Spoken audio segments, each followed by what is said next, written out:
السلام عليكم، تحية حب واحترام لكل من يتابع قناة منوعاتي. أتمنى تكونون بخير وأنتم تشاهدون فيديو اليوم.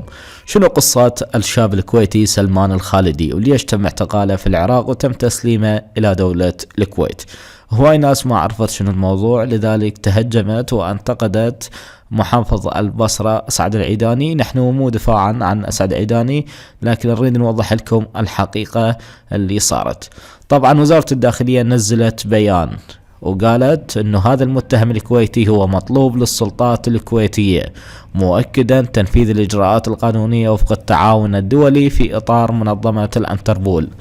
وقالت وزارة الداخلية أن بعض مواقع التواصل الاجتماعي تناقلت أخبار وصور عن قيام الشرطة العربية الدولية العراقية الانتربول في وزارة الداخلية تسليم متهم مطلوب لنظيرتها في الجانب الكويتي. وأوضحت أن العراق عضو في منظمة الانتربول الدولية، وأنها تعمل بحرص كبير على تنفيذ الاتفاقيات والمعاهدات والتعاون التام مع الدول العربية والصديقة في هذه المنظمة وفي مختلف المجالات الأمنية وهي ملزمة لها.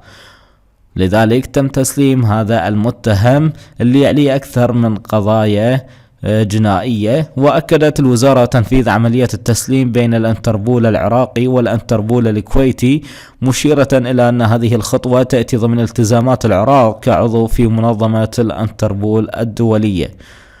وأيضا بخصوص محافظ البصرة أسعد العيداني وشنو علاقته بهذه الحادثة.